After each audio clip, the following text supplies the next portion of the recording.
What happened to the children of Confederate generals after 1865?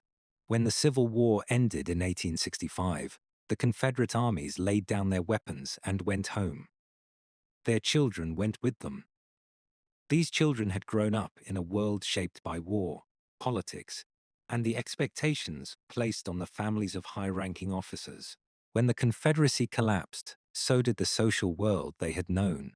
Their lives changed overnight. Some tried to distance themselves from the past. Others defended it. A few spent their lives trying to rebuild a family name that was now tied to a lost war. This video looks at what happened to the children of several well-known Confederate generals after 1865. Mary Custis Lee, daughter of Robert E. Lee. Mary Custis Lee was the eldest daughter of Robert E. Lee. She grew up at Arlington House, the family estate across the river from Washington. During the war, Arlington was seized by the Union and turned into a military cemetery. Mary never got the house back, which became Arlington National Cemetery. After the war, Mary traveled constantly. She lived a quiet, wandering life in Europe and the Middle East. She rarely settled anywhere for long. Some historians believe she spent so much time abroad because she did not want to live in a place where her family legacy sparked strong reactions. She never married and spent most of her life caring for her younger siblings and preserving her family's papers. Mary lived until 1918.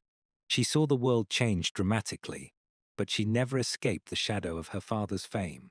Friends described her as proud, private, and reserved.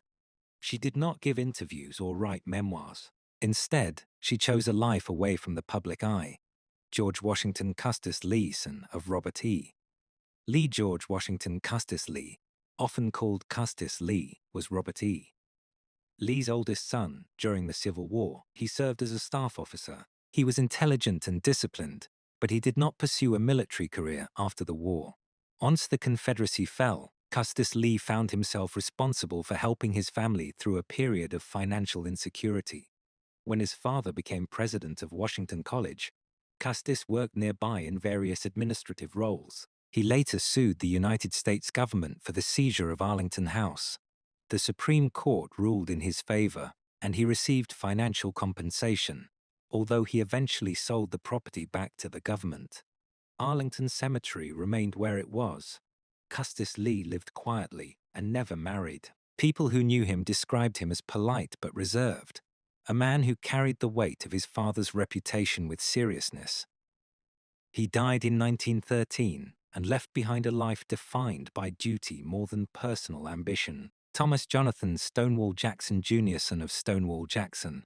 Stonewall Jackson's only surviving child, Julia Jackson, was still an infant when her father died in 1863. Jackson had 2 children in total, but his first daughter died in infancy. Julia grew up with a famous name, but without a father. Her mother, Marianna Jackson, raised her in a home where her father's memory was treated with reverence. Jackson was already a legend by the end of the war. Julia grew up surrounded by stories of his discipline, faith, and military talent. Julia married a young man named William Christian in 1885, and the couple had 2 daughters. She tried to live a quiet life, far from politics. However, because of her father's fame, she was often invited to memorial events and ceremonies related to the Confederacy. She attended some but avoided becoming a public figure. Julia died in 1889 at the age of 26 from complications after childbirth. Her early death added a quiet sadness to the Jackson family story. Much like her father, she became part of the emotional mythology surrounding the Confederate legacy. William Henry Fitzhugh Lee, son of General Fitzhugh Lee, nephew of Robert E. Lee. William Henry Fitzhugh Lee, known as Rooney Lee, was the son of Confederate Cavalry General Fitzhugh Lee and the nephew of Robert E. Lee. Rooney served in the Confederate cavalry and spent months in a Union prison. After the war, Rooney returned to Virginia and became a farmer. He managed the family's White House plantation, which had been burned during the war. He also served 1 term in the Virginia Senate and later in the United States Congress. Rooney's political career reflected the slow reintegration of former Confederates into national politics. Unlike some Southern leaders, he rarely spoke publicly about the war. He focused on farming, family life, and his congressional work. Rooney died in 1891. His life showed how the next generation tried to build stability after years of trauma. Joan Pelham Jr., son of Major John Pelham, the gallant Pelham. Joan Pelham was a young artillery officer who became famous for his bravery. He was killed in 1863 at only 24 years old. His son, John Pelham Jr., was born shortly before the war and grew up hearing stories about his father's courage. Pelham Jr. pursued a military career. He attended the United States Military Academy at West Point. This was interesting because his father had fought against the Union only a generation earlier. Pelham Jr. went on to serve in the United States Army as an officer.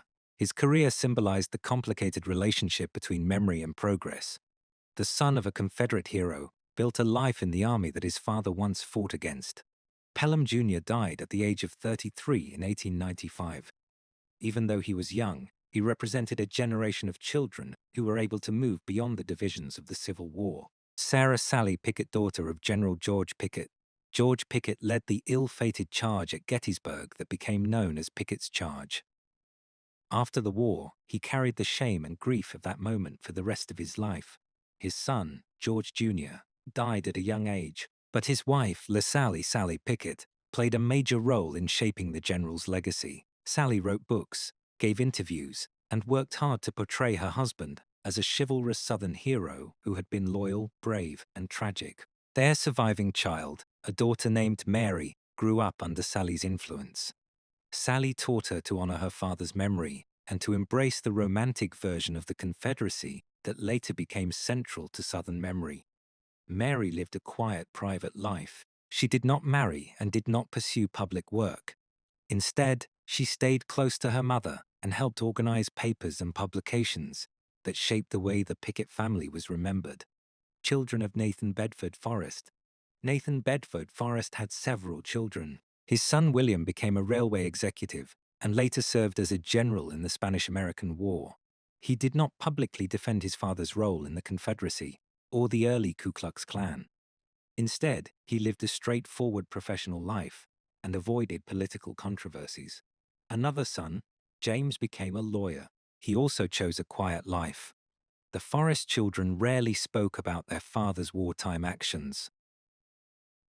They seemed to focus on creating a stable family life, perhaps, to avoid the public scrutiny that surrounded their father's legacy. The contrast between Forrest's dramatic life and his children's quieter paths shows how some families tried to distance themselves from the past. Children of General Joseph E. Johnston, one of the Confederacy's highest-ranking generals, had no biological children. However, his wife's extended family included several young relatives he helped support after the war. These relatives described Johnston as kind but reserved. They said he rarely talked about the war and refused to dwell on political arguments. He encouraged them to pursue education and steady work. Johnston became a model of Reconstruction for the younger generation. He lived simply and tried to move forward. Life after a lost cause. The children of Confederate generals grew up in a defeated society that struggled to understand what the war had meant. They inherited reputations they did not choose. Some embraced the romantic myths that grew up around the Confederacy. Others built new careers far from the public eye. A few joined the United States Army or entered national politics. Many focused on family rather than trying to defend or rewrite history. The Civil War ended in 1865, but for these children, its influence lasted a lifetime. They carried the weight of their father's choices, along with the hopes of a region trying to rebuild itself after enormous loss.